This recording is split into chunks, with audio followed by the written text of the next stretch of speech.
ప్రభునందు ప్రియులారా,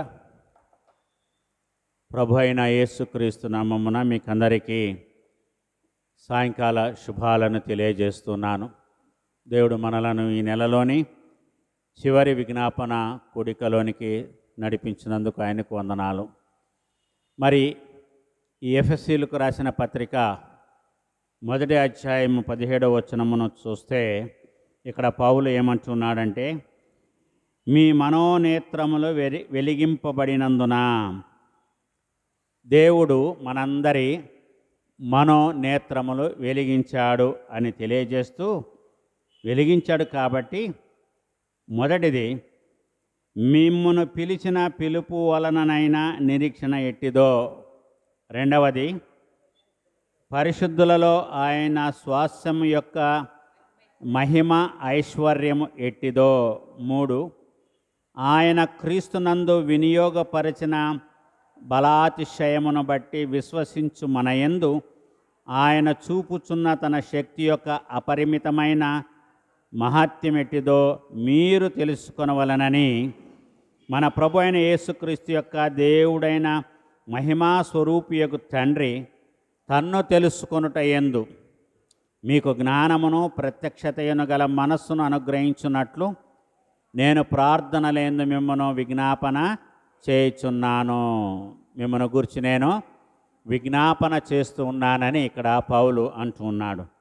కనుక మరి మన మనోనేత్రములు వెలిగింపబడాలి. ప్రతి ఒక్కరి మనోనేత్రములు, ప్రతి ఒక్కరి హృదయము వెలిగింపబడినట్లుగా ఆయన చేసినటువంటి ప్రార్థన మనం ఇక్కడ జ్ఞాపకం చేసుకోవాలి. ఏంటి ఈ మనోనేత్రములు ఏ విధముగా వెలిగింపబడతాయో చూద్దాము. అపోస్తుల కార్యముల గ్రంథములో మనము చూసినట్లయితే 26వ అధ్యాయము 17-18 వచనములో ఈ విధంగా రాయబడి ఉంది. నీవు నన్ను చూచియున్న సంగతిని గూర్చి నేను నీకు కనబడబోవు సంగతిని గూర్చియు నిన్ను పరిచారకునిగాను సాక్షినిగాను నియమించుటకై కనబడి ఉన్నాను. నీవు లేచి నీ పాదముల మోపి నిలువుము. నేను ఈ ప్రజల వలనను అన్యజనుల వలనను హాని కలగకుండా నిన్ను కాపాడేదను. వారు చీకటిలో నుండి వెలుగులోనికి, సాతాను అధికారములో నుండి దేవుని వైపునకు తిరిగి నా యందలి విశ్వాసము చేత పాప క్షమాపణ పరిశుద్ధపరచబడిన వారిలో స్వాస్యము పొందినట్లు వారి కన్నులు తెరుచుటకై నేను నిన్ను వారి యొద్దకు పంపెదనని చెప్పాను. వాళ్ళ దగ్గరికి ఎందుకోసమో పంపాడో ఇక్కడ ఈ అపోస్తుల కార్యముల గ్రంథము 26వ అధ్యాయములో మరి పౌలు తెలియజేస్తున్నాడు. కన్నులు తెరుచుటకై నేను నిన్ను వారి యొద్దకు పంపెదను అని మరి దేవుడు చెప్పినటువంటి మాట, పౌలుకు తెలియజేసినటువంటి మాట ఇక్కడ పౌలు తెలియజేస్తున్నాడు. ఒక సువార్థికుడు ఒక దగ్గరికి వెళ్ళి వాక్యాన్ని బోధిస్తూ ఉన్నాడు అంటే వినేవారి యొక్క కళ్ళు తెరవడము కోసము, వినేవారి యొక్క కళ్ళు తెరవడము కోసము. కళ్ళు తెరవడం ఏంటి? మనము చూస్తూ ఉన్నాము కదా అని అనుకోవచ్చు. మనము చూస్తూనే ఉంటాము. నా ఎదురుగా మీరున్నారు, మీ ఎదురుగా నేనున్నాను. కానీ కొన్ని సందర్భాల్లో మన ఆలోచనలు ఎక్కడో ఉంటాయి, పరితపిస్తూ ఉంటాయి. ఏవేవో ఆలోచనలు మనలను అనేక విషయాలకు లోను చేసి మరి మనలో ఉన్న ఏకాగ్రతను చెడగొడుతూ ఉంటుంది. కాబట్టి ఇక్కడ పౌలు చెప్పుతున్న ఈ యొక్క మాటలు, కన్నులు తెరుచుటకై నేను నిన్ను వారి యొద్దకు పంపెదను. లాజరు విషయంలో, లాజరు చనిపోయినప్పుడు యేసు ప్రభువారు శిష్యులతో ఏమన్నాడంటే, రండి, మన సహోదరుడైన లాజరు నిద్రించుచున్నాడు, ఆయనను మేల్కొల్ప వెళ్ళుదము రండి అన్నాడు. మేల్కొల్పు, ఆయనకు మేల్కొల్పు, లాజరుకి మేల్కొల్పు ఏంటి? దేవుడు, తండ్రి అయిన దేవుడు తన కుమారుడైన క్రీస్తు ద్వారా లాజరును ఏ విధముగా మరణము నుండి జీవములోనికి తీసుకువచ్చాడో దానిని లాజరు ఏవి తెలుసుకుంటాడు.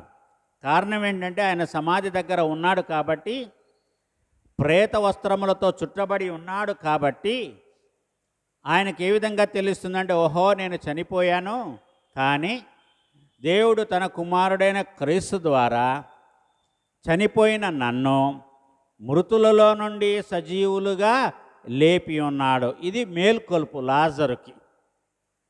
లాజరు తెలుసుకోవాలి ఏ విధముగా దేవుని కుమారుడు తనను మరణము నుంచి సజీవుడుగా లేపాడు. అలాగే ఇక్కడ పౌలు ఈ అపోస్తుల కార్యముల గ్రంథము 26వ అధ్యాయము 18 వచ్చిన చివరి భాగములో చెప్పుతున్న మాటలను బట్టి కన్నులు తెరుచుటకై, పౌలు కన్నులు ఏ విధముగా దేవుడు తెరిచాడు ప్రభువు? అపోస్తుల కార్యముల గ్రంథము 9వ అధ్యాయములో ఆయన అధికార పత్రాలు తీసుకొని వెళుతుంటే మిట్ట మధ్యాహ్నము మండు టెండలో ఆయనకు ఒక స్వరము వినబడింది. ఆయన వెళ్ళుచున్నటువంటి గుర్రం మీద నుంచి కిందకి పడిపోయాడు. ఆయన అంధుడయ్యాడు, చూడలేకపోయాడు. 3 దినాలు 3 రాత్రులు 3 పగళ్ళు ఆయన గుడ్డివాడుగా ఉన్నాడు, ఉపవాసం చేస్తూ ఉన్నాడు, మౌనంగా ఉన్నాడు. అప్పుడు ప్రభువు అననీయాను పౌలు దగ్గరికి పంపించి ప్రార్థన చేయమని. ప్రార్థన చేసిన తర్వాత సౌలు యొక్క కళ్ళు నేత్రాలు తెరవబడ్డాయి. సో ఈ విధంగా దేవుడు మనుషుల యొక్క కళ్ళను తెరుస్తాడు. ఆయన మనిషి కళ్ళను తెరిచిన తర్వాత మనిషి చూడాలి, తన ఎదుట ఉన్నటువంటి వెలుగును చూడాలి.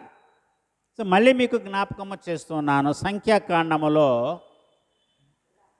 బిలాము బాలాకు విషయంలో ప్రవక్త వెళ్ళుతూ ఉంటే ఆయన కళ్ళు కానక ఉన్నప్పుడు దేవుని దూత ఖడ్గము దూసి నిలబడి ఉండగా అది గార్ధాబము చూసింది, కానీ ఎవరు చూడలేకపోయారు? బిలాము చూడలేకపోయాడు. ఆయన కళ్ళు మూసుకొని పోయినాయి. ఎందుకంటే బాలాకు చెప్పినట్లుగా చేయడానికి వెళుతూ ఉన్నాడు కాబట్టి దేవుని దూత ఖడ్గము దూసి బిలాముకి అడ్డంగా నిలవబడింది. అప్పుడు బిలాము గాడిదను కాళ్ళతో తన్నితే మరి ఆ గాడిద బిలాముని క్రిందకు పడివేసినట్లుగా మనము చూస్తాం. సంఖ్యాకాండములోని 21వ అధ్యాయమా 22వ అధ్యాయంలో వ్రాయబడి ఉన్నది. అప్పుడు ఎందుకు నీవు నన్ను తన్నావు? నేను నీ దాననై ఉండగా ఎప్పుడైనా నీకు నేను వ్యతిరేకంగా నడుచుకున్నానా? ఈ 3 సార్లు నన్ను ఎందుకు తన్నావు అని గార్ధాబము మాట్లాడడము మనము అక్కడ గమనిస్తూ ఉన్నాము. అప్పుడు చెప్తాడు బిలాము. అప్పుడు దేవుడు బిలాము కన్నులు తెరిచెను గనక దూసిన ఖడ్గము చేత పట్టుకొని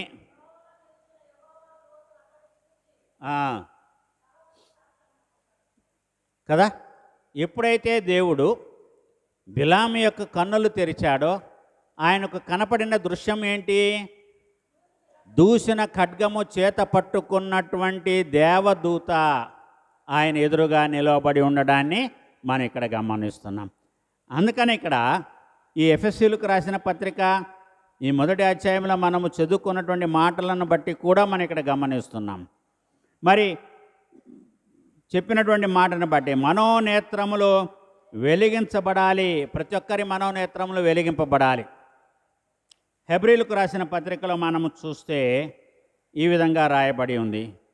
6వ అధ్యాయము 4వ వచనాన్ని చదువుకుందాం. ఒకసారి వెలిగింపబడి పరలోక సంబంధమైన వరమును రుచి చూచి పరిశుద్ధాత్మలో పాలివారైనటువంటి వారు. మీరు వెలిగింపబడ్డారు. ఒకసారి దేవుడు మిమ్మలను వెలిగించాడు కాబట్టి మీరేం చేశారు? పరలోక సంబంధమైన వరాలను రుచి చూచారు. యెహోవా ఉత్తముడని రుచి చూచి తెలుసుకొనడి, ఆయనను ఆశ్రయించు నరుడు ధన్యుడు అని మన వాక్యంలో జ్ఞాపకము చేసుకుంటున్నాం. అక్కడ రాజైన దావీదు చెప్పినటువంటి మాట. మరి ఇక్కడ ఈ హెబ్రీలకు రాసిన పత్రిక 6:4 మీరు ఒకసారి వెలిగింపబడ్డారు. చూడండి ఇక్కడే 10:32 చూడండి, ఇది హెబ్రీలకు రాసిన పత్రికలో 10:32లో మనం ఇక్కడ గమనించేది ఏంటంటే, మీరు వెలిగింపబడిన మీదట, మీరు వెలిగింపబడ్డారు. దేవుడు మిమ్మల్ని అంటే మీ మనోనేత్రములను ఆయన తెరిచాడు.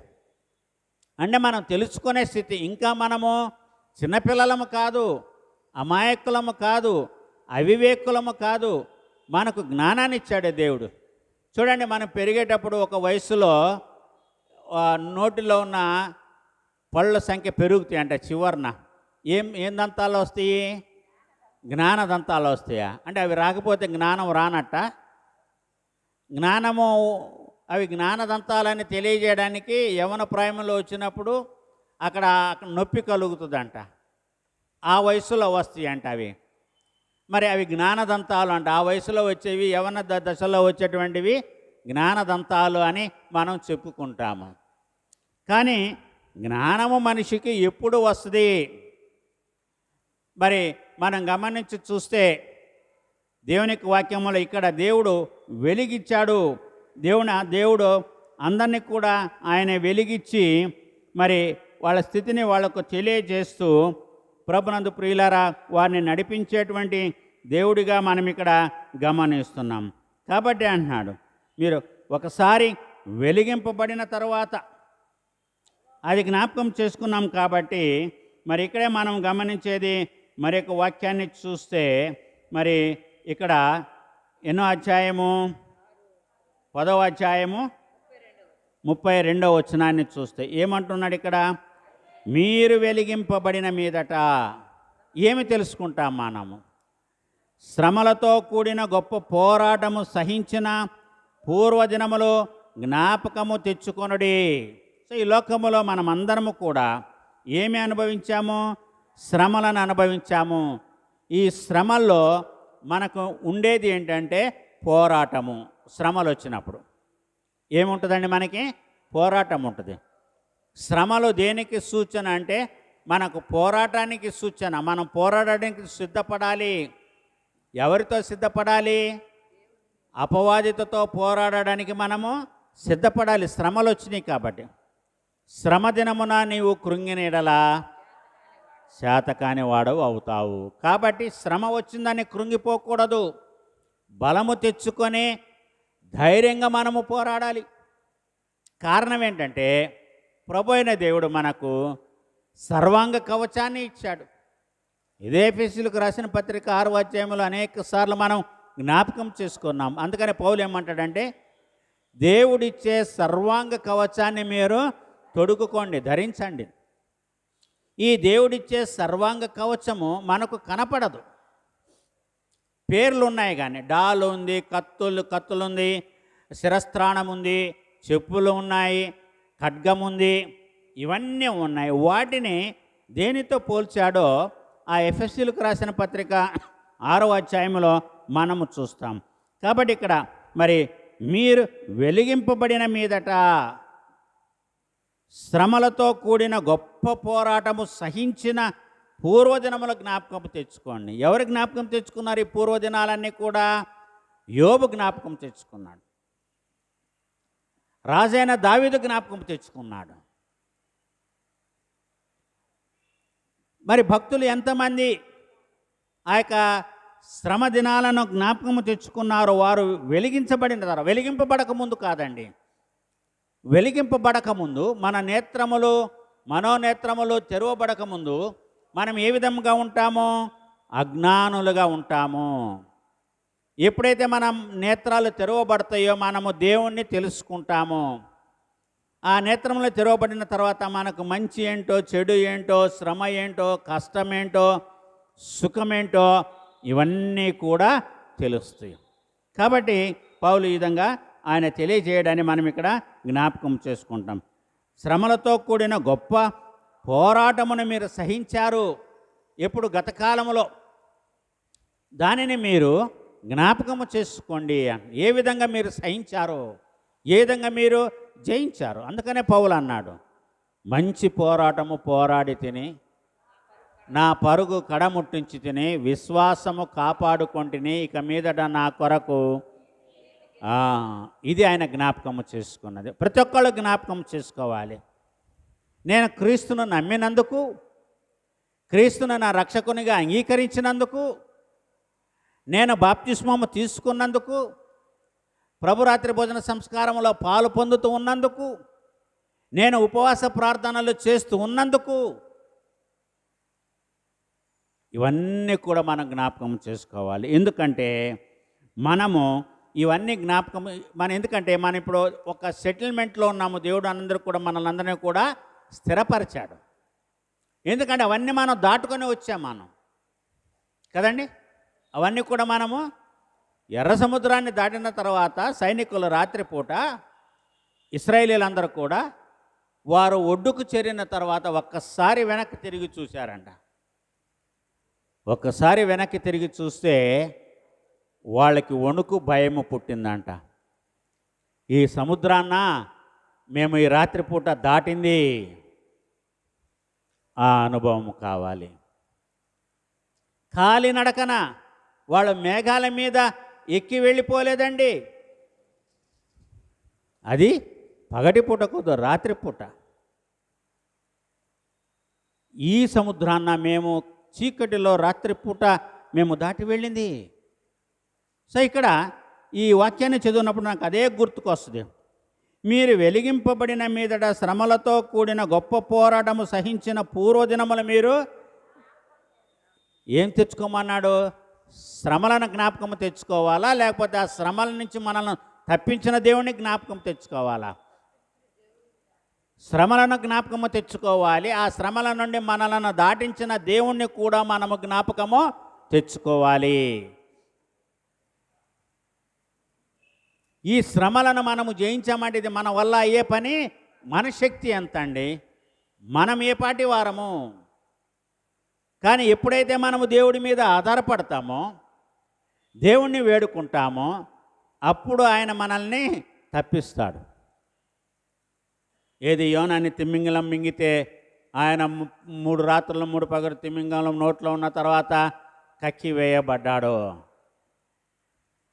ఆ తిమింగలం కడుపులో ఏమి జరిగింది యోనాకొక్కడికే తెలుసు. యోనాకొక్కడికే తెలుసు. తిమింగలం ఆయన ఎందుకు జీర్ణించుకోలేదో దేవుడు దానికి జీర్ణశక్తిని తీసివేశాడు తిమింగలానికి. ప్రభునందు ప్రియులారా, తిమింగలం కడుపులోనంట ఆక్సిజన్ ఉంటుందంట. ఏముంటుందంట? ఆక్సిజన్ ఉంటుందంట. తిమింగలం కడుపులో ఒక మనిషి చక్కగా నిద్రపోవచ్చంట, లేచి నిలవబడచ్చంట, కూర్చోవచ్చంట. మనం ఎప్పుడు తిమింగలాలను చూడలేదు కదా. అంత గ్యాప్ ఉంటుందంట తిమింగలం పొట్టలో. అందుకనే యోన మోకరించి ప్రార్థన చేయగలిగాడు. ఆయనకు ఆక్సిజన్ లభించింది కాబట్టి సొరచేప మింగమని చెప్పలా దేవుడు, తిమింగలానికి అప్పచెప్పాడు.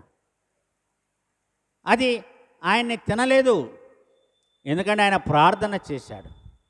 బయటకు వచ్చిన తర్వాత అప్పుడు ఆయన జ్ఞాపకం చేసుకొని ఉంటాడు. ఏంటి, నేను ఇంత తిమింగలము నన్ను మింగినా కూడా అది నన్ను తినివేయలేదు, నమలలేదు, నేను బయటికి సజీవుడిగా వచ్చాను. ఇవన్నీ కూడా ఆయన జ్ఞాపకం చేసుకున్నాడు.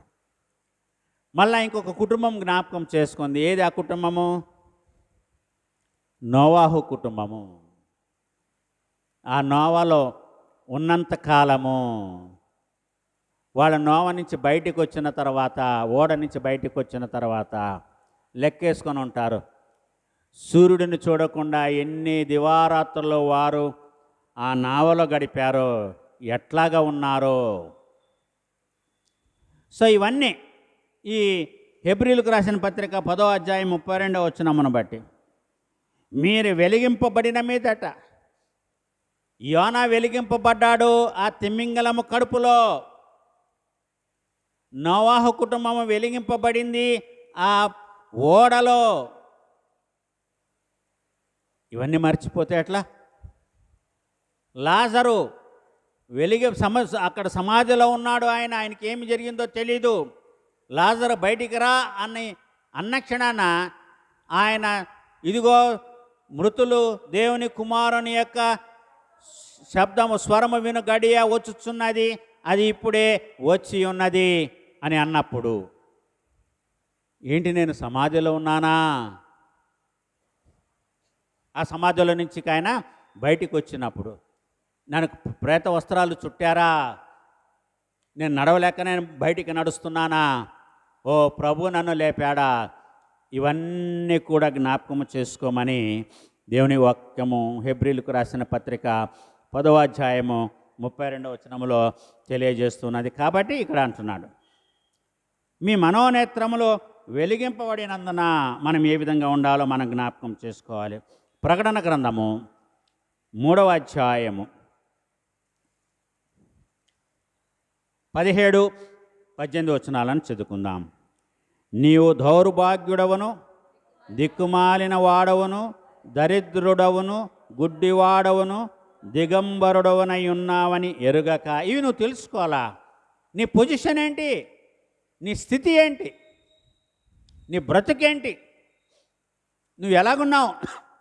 ఇక్కడ ఆ లవోదికయలో ఉన్నటువంటి సంఘాన్ని గురించి ఇక్కడ దూత రాస్తున్నటువంటి మాటలు ఇక్కడ మనం గమనిస్తున్నాం. మొదటిది దౌర్భాగ్యపు స్థితి, రెండవది దిక్కుమాలినతనము, మూడవది దరిద్రతనము, నాలుగవది గుడ్డితనము, 5 దిగంబరత్వము. ఇన్ని లోపాలు నీలో ఉన్నాయి. ఇవి నువ్వు తెలుసుకోవట్లా. తెలుసుకో. నీవు జీవించుచున్నావన్న పేరు మాత్రం ఉన్నది, కానీ నీవు ఏం బతుకుతున్నావు? ఇది ఒక బతికేనా? ఇది కూడా బతికేనా అని అంటారు, చూసారా? నువ్వు జీవిస్తున్నావన్న పేరు మాత్రం ఉంది, కానీ నువ్వు మృతుడవే. ఎందుకంటే ఈ స్థితి, మనిషి ఇంత దౌర్భాగ్యపు స్థితిలోనికి పడిపోతే, వెలిగింపబడిన తర్వాత పడిపోతే ఇంకేముందండి? అందుకని అన్నాడు, ఒకసారి వెలిగింపబడిన తర్వాత. ఆ హెబ్రీలకు రాసిన పత్రికలో మనము చూస్తే వాళ్ళని ఎవరు మార్చలేరంట. మళ్ళీ రెండోసారి పడిపోతే ఎవరు మార్చలేరంట. మరి ఇక్కడ ఈ లవోదికయ సంఘములో ఉన్న వారిని గురించి మాట్లాడుతూ చెప్తున్న మాటను బట్టి ఏమంటున్నాడంటే, కాబట్టి ఈ విషయాలను బట్టి నీవు ఇన్ని లోపాలు నీలో ఉన్నాయి కాబట్టి, ఉన్నావని నువ్వు తెలుసుకోవట్లేదు కాబట్టి, పైగా ఏమనుకుంటున్నావు? అతిశయము, గర్వము. నేను ధనవంతుడను, ధనవృద్ధి చేసుకొని ఉన్నాను, నాకేమీ కొదవలేదని చెప్పుకొనుచున్నావు. నీ నిజస్థితిని నీవు దాచిపెడుతున్నావు. అంటే ఇది డంబము. నిజస్థితిని దాచిపెట్టేది ఏంటండి? డంబం. అదంతా కూడా పైకి కనబడేదే. ఈ లోపాలు అన్నాం. ఏమనుకుంటున్నావు? నేను ధనవంతుడను, ధనవృద్ధి చేసుకొని ఉన్నాను, నాకేమీ కొదవలేదని చెప్పుకొనుచున్నావు. నీవు ధనవృద్ధి చేసుకున్నట్లు అగ్నిలో పుటము వేయబడిన బంగారమును, నీ దిశమల సిగ్గు కనబడకున్నట్లు ధరించుకొనుటకు తెల్లని వస్త్రములను, నీకు దృష్టి కలుగునట్లు నీ కన్నులకు కాటుకను నా యొద్ద కొనుమని నీకు బుద్ధి చెప్పుచున్నాను. సో మనోనేత్రాలు వెలిగింపబడాలి అంటే నీ కళ్ళకు కాటుక కావాలి. ఆ పట్టణంలో నాణ్యమైన కాటుక తయారు చేసేవాళ్ళంట.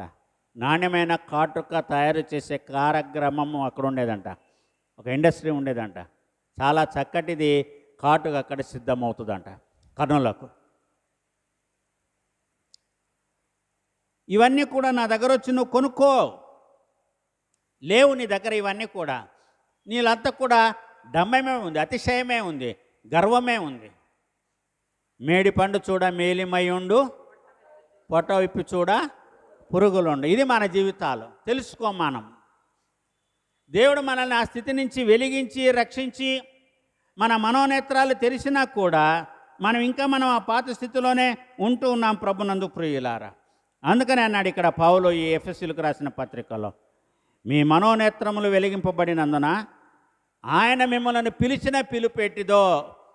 మీ మనోనేత్రాలు వెలిగించి మీ కళ్ళు తెరిచి మిమ్మల్ని పిలిచాడు.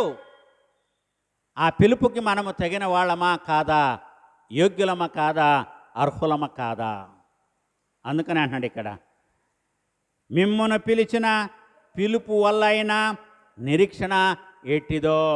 మీ పిలుపు, దేవుని పిలుపు చాలా గొప్పది. మిమ్మల్ని పిలిచాడు ఆయన. ఆ నిరీక్షణను గురించి ఆలోచించండి. పరిశుద్ధులలో ఆయన స్వాస్థ్యం యొక్క మహిమ ఐశ్వర్యము ఎట్టిదో. ఏంటండి అక్కడ మహిమనే ఒక ఐశ్వర్యము. అర్థమైందా? మహిమ అనేది గొప్ప ఐశ్వర్యము, మహిమైశ్వర్యము. మహిమ ప్లస్ ఐశ్వర్యము, ఈ రెండు పదాలని ఒక పదంగా చేసి మహిమైశ్వర్యము అన్నాడు. ఇక్కడ మహిమ వేరు, ఐశ్వర్యము వేరు కాదు. మహిమనే ఒక ఐశ్వర్యము. మహిమైశ్వర్యం ఎట్టిదో మీరు గమనించి చూడండి. దేవుని మహిమ ఏ విధంగా మీ మీద ప్రకాశిస్తుందో. లెమ్ము తేజరిల్లము నీకు వెలుగు వచ్చి ఉన్నది అంటాడు యెషయా ప్రవక్త. సో దేవుని యొక్క మహిమ మనలో ఉంది అంటే అది మనకు ఒక గొప్ప ఐశ్వర్యముగా మనము భావించాలి.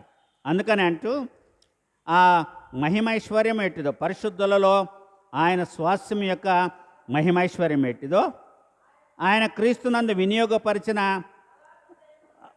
బలము ప్లస్ అతిశయము. మరి ఇర్మియా ప్రవక్త ఏమన్నాడు? 9వ అధ్యాయము 24వ వచనములో, మనము దేనిని బట్టి అతిశయించాలి? శూరుడు తన శౌర్యమును బట్టి, ఐశ్వర్యవంతుడు తన ఐశ్వర్యమును బట్టి అతిశయింపకూడదు. అతిశయించువాడు దేనిని బట్టి అతిశయించవలననగా, భూమి మీద కృప చూపుచు నీతి న్యాయములు జరిగించుచున్న యెహోవాను నేనే అని నన్ను పరిశీలనగా తెలుసుకొనుట ద్వారా అతిశయించాలి అన్నాడు. ఇక్కడ ఏమంటూ ఉన్నాడు? మరి మనం గమనిస్తే, విశ్వసించు మన యందు ఆయన చూపుతున్న ఇక్కడ మహిమైశ్వర్యం ఎట్టిదో, ఆయన క్రీస్తునందు వినియోగపరిచిన బలాతిశయము, బలము ప్లస్ అతిశయము, బలాతిశయము. ఈ శక్తి మనకు ఎక్కడి నుంచి వచ్చింది? బలాతిశయము. మీరు బలవంతులు క్రీస్తునందు. క్రీస్తునందు మనము బలహీనులుగా ఉండకూడదు, మనం క్రీస్తునందు బలవంతులుగా ఉండాలి. అందుకనే పౌలు అన్నాడు, నేను ఎప్పుడు బలహీనుడునో అప్పుడే బలవంతుడిని. నా బలహీనతలో నా శక్తి సంపూర్ణమవుతుంది, పరిపూర్ణమవుతుందని కొరింథీయులకు రాసిన 2వ పత్రిక 12వ అధ్యాయంలో ఆయన చెప్పాడు. నేను ఎప్పుడు బలహీనుడునో అప్పుడే బలవంతుడిని. సో బలహీనతలో బలం ఉంటుంది. ఎందుకంటే బలహీనత మనకి పోరాడే శక్తిని ఇస్తుంది. బలములో ఉన్నప్పుడు సోమరితనం వస్తుంది, బలహీనతలో ఉన్నప్పుడు ధైర్యం వస్తుంది, పోరాడే పట్టుదల ఇస్తుంది. 38 సంవత్సరాలు ఒక వ్యక్తి బెతస్దా కోనేటి దగ్గర బలహీనతలో బలం అంటే అదే. దేవదూత వచ్చి నీళ్లు కదిలించినప్పుడల్లా ఆయన అందులో దూకడానికి చేస్తున్న ప్రయత్నం ఏదైతే ఉందో చూసారా? అదే బలహీనతలో బలం అంటే. పట్టుదల ఉండాలండి, నిరీక్షణ ఉండాలి. ఎప్పుడు దూత వస్తుందా, ఎప్పుడు నీళ్లు కదులుతాయా అంటే నిద్రపోకుండా, కన్నులార్పకుండా చూస్తూనే ఉండాలి. చూస్తూనే ఉన్నాడు. 38 సంవత్సరాలు అయిపోయింది. 37 సంవత్సరాలు గతించిపోయినాయి. 38 సంవత్సరాలు. ఆ నిరీక్షణను బట్టే అప్పటికి వాడు అక్కడ బహుకాలము నుండి ఆ స్థితిలో ఉన్నాడని ఎరిగి యేసు అని దగ్గరికి వెళ్ళి స్వస్థపడగోరుచున్నావా అని అడిగాడు. తెలుసుకున్నాడు దేవుని కుమారుడు ఏమని? అప్పటికి వాడు బహుకాలము నుండి ఆ స్థితిలో ఉన్నాడని తెలుసుకొని ఆయనలో ఉన్న నిరీక్షణ, ఆయన బలహీనతలో బలమును చూచాడు. బలహీనతల్లో బలాన్ని తెచ్చుకోండి, ఇంకా బలహీనులు కాకండి. అందుకని అన్నాడు, శ్రమ దినమున నీవు కృంగిన ఎడల నువ్వు చేత కాని వాడవవుతావు. కృంగిపోవద్దు. శ్రమలు ఈ రోజున లేని వాళ్ళు ఎవరు కూడా లేరండి. ధన్యతే, శ్రమలు లేకపోతే ధన్యతే.